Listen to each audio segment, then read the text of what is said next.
Kenapa ya ide tentang, child free itu men-trigger orang gitu? Kenapa tampaknya secara instingtif manusia tuh menolak ide ini gitu? Padahal pilihan untuk child free itu pilihan yang diambil secara rasional. Ada yang emang alasannya nggak mau aja untuk punya anak dan merasa nggak harus justifikasi kondisi itu. Ada yang alasannya nggak mau kebebasannya berkurang karena tanggung jawab untuk memiliki anak itu makan waktu, membesarkan anak butuh waktu lama gitu. Ada juga masalah ekonomi. Misalnya mereka nggak siap nih membesarkan anak karena secara finansial nggak mampu. Bisa juga secara mental merasa nggak punya kapasitas mental yang cukup untuk membesarkan anak. Ada juga yang alasannya filosofis ya, kayak nggak mau melahirkan anak karena dia tuh nggak mau menaruh seseorang untuk menderita hidup di dunia ini gitu misalnya. Nah terus ya meskipun ada yang bilang child free itu pilihan egois, tapi ada juga nih orang yang ngerasa justru yang egois itu yang beranak, karena yang beranak itu urusan ego si orang tuanya bukan bayinya. Bayi kan nggak pernah ngasih konsen untuk dilahirkan, bayi juga nggak ngasih konsen untuk dibikin. Nah ada juga nih yang pakai alasan lingkungan, misalnya dunia ini udah overpopulasi. Ya apapun alasannya ya, biasanya pilihan untuk nggak punya anak itu adalah pilihan hidup yang dipikirkan secara matang, secara rasional, secara hati-hati. Tapi kenapa nih, kayaknya orang-orang nggak suka nih sama gaya hidup child free ini. Padahal kan badan-badan dia. Kalau punya anak, konsekuensinya juga dia nanggung sendiri. Terus kenapa ya?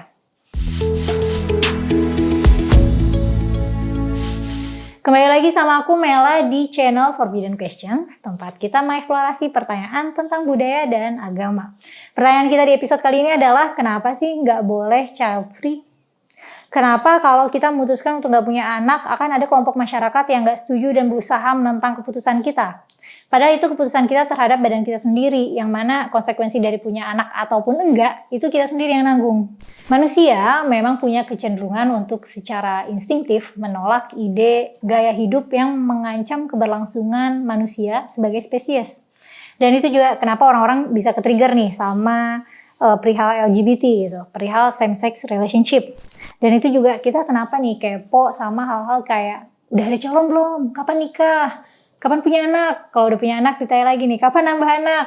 Nah perihal beranak pinak ini secara umum memang inherently exciting gitu, inherently fulfilling. Segala yang bermuara di beranak pinak ini, reward happiness-nya tuh gede buat manusia. Dari mulai proses jatuh cintanya, pacaran, menikah, seks, orgasme, melahirkan, anak kita menikah, anak kita punya anak lagi ya, kita punya cucu dan sebagainya, itu tuh reward happiness-nya gede.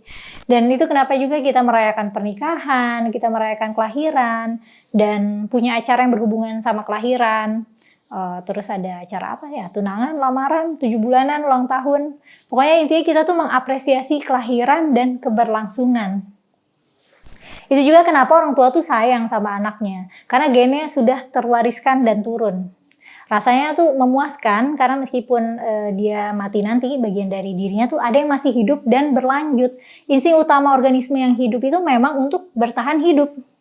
Kultur yang mengglorifikasi kesuburan itu umum banget sejak peradaban kuno. Kita itu sudah mengglorifikasi kesuburan. Ada patung The Venus of Willendorf, itu patung ibu-ibu gemoy yang dibuat zaman batu tua, zaman prasejarah sekitar 25.000 tahun yang lalu, yang menyimbolkan kesuburan. Udah dari dulu kita tuh mengagungkan kesuburan dan beranak pinak ya. Ada patung juga nih dari budaya Malta, patung ibu-ibu gemoy juga yang disimbolkan sebagai dewi kesuburan di kisaran tahun 4000 sampai 2500 sebelum Masehi. Peradaban manusia tuh udah lama banget mengglorifikasi kesuburan, mengglorifikasi perihal beranak pinak. Di semua budaya dari zaman peradaban kuno, kita tuh punya caranya sendiri untuk mengagungkan kesuburan. Tiap budaya punya dewa-dewi kesuburan atau suatu simbol kesuburannya sendiri gitu, simbol kelahiran. Nah, di kepercayaan Mesir kuno ada figur Amun yang diidentifikasi sebagai dewa kesuburan dan procreation, dan kelahiran ya, dan pembuatan orang gitu. Nah, di mitologi Aztec ada Ximalma, di Yunani kuno ada Aphrodite. Yaitu tadi tiap budaya punya caranya sendiri untuk punya simbolnya sendiri. Jadi memang itu kondisi supaya kita manusia, terutama perempuan, mau untuk beranak, mau untuk terus beranak. Value ini terbentuk, masuk ke belief system, preserve deh tuh perilakunya dan tradisinya. Ajaran agama juga berkontribusi nih, jadi enabler untuk kultur ini. Agama Abrahamik kayak Islam dan Kristen itu naruh moral value yang besar di keluarga dan anak. Baik di Quran maupun Alkitab, anjuran untuk beranak banyak tuh tertulis secara eksplisit.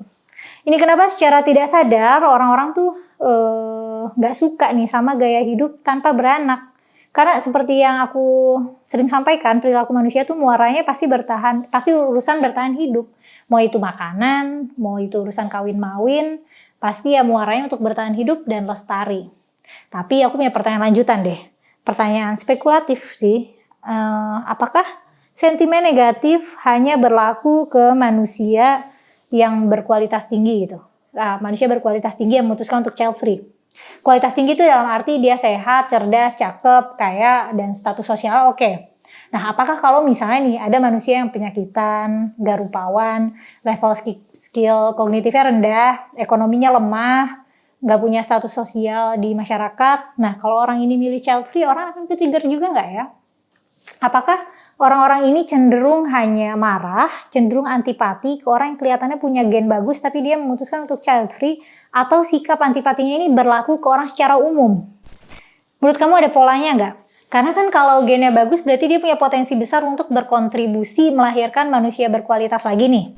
Tapi kalau orang yang gennya kualitasnya buruk terus dia punya anak, berarti akan ada potensi dia berkontribusi melahirkan manusia yang nyusahin nih.